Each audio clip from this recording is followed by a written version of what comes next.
I wrote about it. I had just come back from Palestine. It was a syndicated article. And there was literally a national campaign against me personally.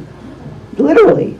And now there's JVP, so I'm not so, vulnerable in that way. But Israel taught or cooperated with Americans to develop torture. Now, I know Les Field is sitting here, and he can tell you a lot about Israel's role in Central America. So this is not new. This is not new. It just changes, the culture changes a little bit with each new conflict. So there's that. And this training, the training in Iraq, Afghanistan on torture, was Israeli training. And this kind of attitude, this culture, is spreading into the fabric of everyday American life. It is counterterrorism creep. I mean, it's just creeping into everything that we do. Given the amount of training that the NYPD and so many police forces, including the Albuquerque police force, have received from Israeli military intelligence apparatus, and the gratitude that American police chiefs express to their Israeli mentors, we have to keep investigating, and we haven't done enough of this investigating, exactly what kinds of techniques are being used. And given the militarization of the prison system, given the militarization of the border, given the militarization of schools, given the militarization of police on trains, on the airport, all of this kind of militarization that involves security and monitoring, all of this is created through a partnership with Israel. Israel, invented the drone. The NSA relies on Israel to develop its programming. This is because science and technology is a profound part of the kind of partnerships that have developed between American police and law enforcement officials, with close cooperation with Israeli professionals. And they call this domestic counterterrorism practices. So there's also bioterrorism. The FEMA and National Guard traveled to Israel to participate in Israeli Homeland Security drills. FEMA and Israeli National Emergency Authority signed a formal agreement. The Port Security of Miami uses an Israeli company, NICE, systems to improve video monitoring. Cyber defense is all about the cooperation between Israel and the NSA. So, I mean, NYPD, LAPD, Washington, D.C., police departments, U.S. Capitol Police, tons. I mean, I could just go on and on, Albuquerque. All of these police departments have a partnership with Israel, including the TSA, the screening of passengers by observation techniques, which is where a lot of Muslims are arrested and put in jail, and on the no-fly list. The ADL is sponsoring counterterrorism trainings. Oh my God, Israel sponsors counterterrorism tourism. I mean, what the hell? What have we come to, the Jewish people, that we are sponsoring tourism based on counterterrorism training, where you can go with your family and learn how to shoot people. So then there's SWAT. So Nora Khoury and I, we worked together for a couple years at American Friends Service Committee, and they cut all the funding for Middle East programming at that time, so we were cut. But we got back together. We both came from our journeys, and we moved back to the Bay Area, because my son Nathaniel, who's turning 30 tomorrow, aside for those who know me,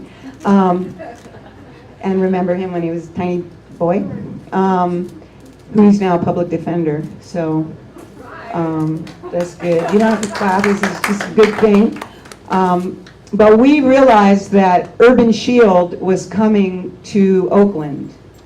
Urban Shield is a federal, state, and local event with Bahraini police, Jordanian police, Israeli police, they're big time involved, Turkey, all our favorite, human rights loving governments. So they have Urban Shield, and what they do is they bring in all of these weapons companies. Urban Shield in Oakland was sponsored by, you're going to love this name, Safariland, because the guy who owned the company loved to go to Africa and shoot animals. And he felt so warm and fuzzy about doing this with his father that he called his tear gas company Safariland. I mean, you got to wonder what people are thinking, what the culture is that produced that. Well, we know it's white supremacy, but, and all of the history that I mentioned. So you cannot believe how many, by the way, kinds of tear gas there are. You should go online. You should just go online for your own edification. Look up Safariland and check out what they sell. So Safariland and a whole bunch of other companies, tons of bad companies that sell basically weapons, lethal and non-lethal, but those non-lethal weapons are often lethal, to police departments. And I'm not talking now about the drones and the tanks and the assault rifles and all, but even non-lethal things like these tasers and tear gas. So they have a expo. They had their expo in the Marriott Hotel. And then they had 3 days of training where they create these scenarios. One scenario, of course, is terrorists, and we know that's code for Muslim Americans. One scenario is Occupy. We know that's a very broad definition for people who protest in the street. And another scenario which you could justify, which is if there's a natural disaster in the port. So okay, yeah, if there's a major oil spill or something, but you don't need tear gas for that, So they were having this in Oakland, and I imagine that a lot of you know the history of Oakland. Oakland has also a horrible record of police brutality toward African Americans in Oakland. I mean, we all know this. So Nora and I heard about this and were like, what the hell? So we organized 30 organizations, community groups, including families of murdered children, including the family of Oscar Grant and others, Alan Buford, and there are many, many, many, many. We got those families together to sort of be the voice of this, and then we organized other groups that are more solidarity organizations, and we started testifying at City Council. We testified at City Council, we testified in front of the county supervisors, and we were trying to get them to stop Urban Shield because Oakland has a law that you can't sell guns in the city. So here they are having, the gun show on steroids in the heart of downtown Oakland. And on the anniversary of Occupy. So we managed to pull together 400 people in the street, and we managed to get the city council to call what was happening with Urban Shield a gun show. That was my sort of favorite outcome of hearing the city council call Urban Shield a gun show. But political people are very slippery, and it's very hard to find people who remain committed to human rights and who put people first on this level of militarism. So, the thing is, you have to be committed for the long term. I mean, I'm 65. I've been at this since 1966 on anti-racism work and on Israel-Palestine work, which has evolved into Justice for Palestine work, which for me is a way to honor Jewish people as well. And so I think of my elders, Phil Lawson, Reverend Phil Lawson, Reverend James Lawson, Rabbi Everett Gendler, Fannie Lou Hamer, you know, all of the greats who struggle for justice. And it's a long road. And we have to start institutionalizing waging active nonviolence. We have to institutionalize it. We cannot keep being reactive and, you know, having these peaks and valleys. We have to find a way. Every city in the United States, everywhere, has to begin to institutionalize the training of our young people how to engage in the art of resistance. You know, the civil rights movement won because of the freedom schools. The freedom schools. And that is an example of the institutionalization. It didn't last. And now we have to reinstitutionalize it again. We have to find ways of making sure that every summer, in dozens of places throughout every city, young people have the opportunity to study the art of nonviolent resistance. We have to do this.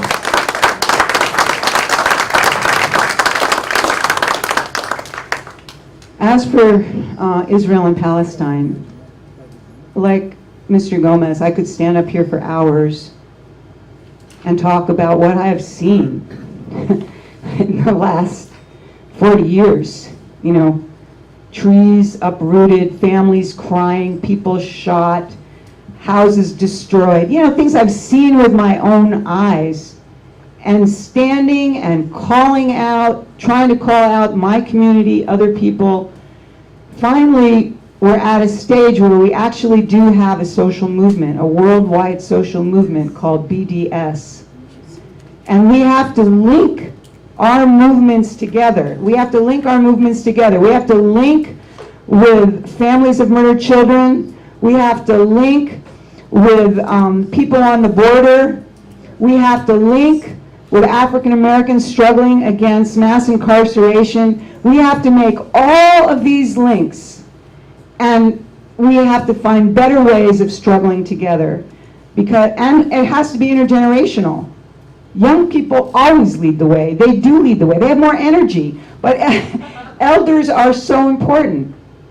So, you know, when I go back tomorrow morning, I will do the final prep for the Intergenerational Summit on Racial, Economic, and Environmental Justice with young people from every kind of community you can imagine, with mural artists and activists from every community, to have a summit, to ask ourselves the question, what kind of world do we want to live in? And how do we begin to build the world we want to see in the current system? And what is structural violence? What is the infrastructure of violence that we're looking at? And how do we interrupt it? 10,000 ways. And we need all of us. So I'm not going to tell you what's happening in Gaza. Go on my Facebook page if you want, you know, if you really don't know. You'll see like a gazillion articles and from frontline people there and other people. But we have to do something so it doesn't happen again, and that means for the Jewish community and those of us in JVP, Jewish Voice for Peace, and you don't have to be Jewish to be part of Jewish Voice for Peace, just like you don't have to be Palestinian to be part of SJP. You know, this is open, and we're in solidarity with each other. We work together. We depend on each other. You know, it all depends where you have access. Go be active where you have access. And for the Jewish people in this room who've seen me for, you know, over 2 decades talking about this and watching what happens in this community, we have to do more to engage our community so they open their eyes. They're afraid. You know, so many people have drunk the Kool-Aid. I could not believe that Elie Wiesel put on the page of the New York Times that Jews gave up child sacrifice 3,500 years ago, and now it's time for Hamas. Yeah, this is my teacher. I studied with him. You know, Or Shmuley Boteach, America's rabbi, called Hamas the incarnation of evil. And I guess what I want to say about this is the dehumanization of Palestinians, the dehumanization of African Americans and Chicano Americans, Latino Americans, the dehumanization of Native Americans, the dehumanization of women, the dehumanization of so many people. That's what allows us to go to war. And we have to, as we engage the other, as we engage our communities, we have to keep this in mind, that we have to find ways of engaging in which we're not dehumanizing each other, but we're not perpetuating that dehumanization. You know, it's always good to be in Albuquerque and see my friends and the beautiful sky and take home green chili. I miss this place very much. But I really pray and hope the next time that I come back, I'm not coming back to stand before you with my heart shredded in a million pieces. I'm about to break my fast. I've been fasting today. Today is this fast day, Jewish fast day for the destruction of the temple in Jerusalem. And I wrote on my Facebook page, I'm not fasting for something that happened 2,000 years ago. I am fasting because of the destruction of Gaza. That's what I'm fasting. I am fasting for the stones and the rubble. And you know, people told me, my friends told me that they have family that go back to get something, you know, from their houses, and they don't recognize their neighborhoods. Their neighborhoods are gone. Every single person I've talked to said this is the worst it has ever been. The worst. Plus which now Hamas is very popular. You know, because people are done trying to make peace.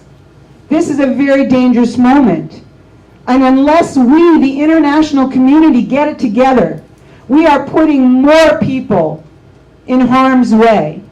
So I beg of you, please, join JVP. Join Students for Justice in Palestine. Or join whatever organization it is that you feel comfortable.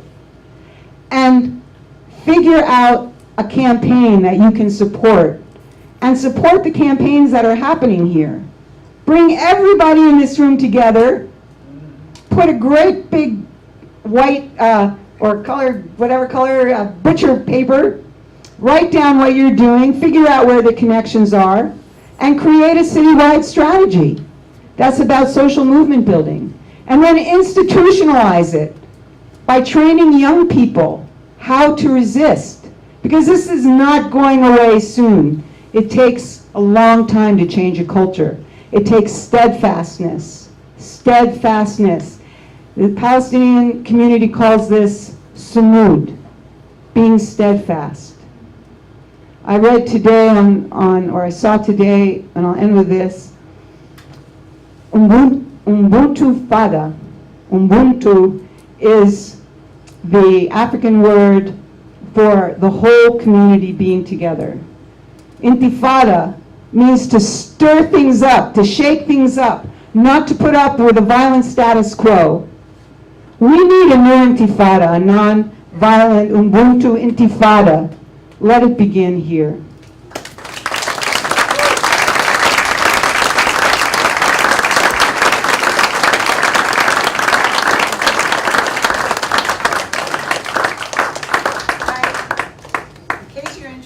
I do have my book. It's got a whole, many chapters on how to organize. Yeah. Do people have questions for Lynn? Yeah, Or? that's what I was going to ask. Any questions? Any questions for Rabbi Lynn? And there are 4 chairs up here. If anybody wants to sit. Yes. Yeah.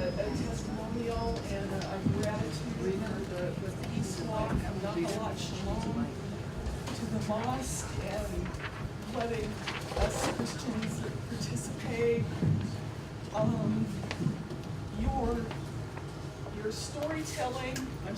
Your storytelling, your art, you're creating spaces where I didn't know what to do, but Trudy Shepko and my New Life Presbyterian, I mean, you've been reaching out beyond, you know, you're always being generous. You gave a workshop on storytelling.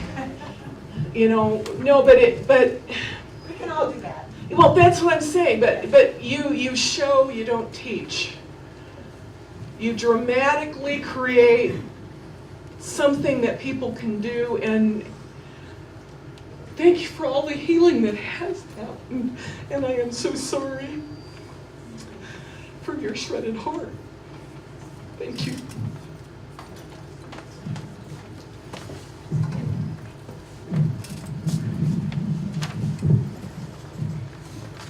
We know for many, many years, Social Security was a third rail in politics. You didn't mess with it.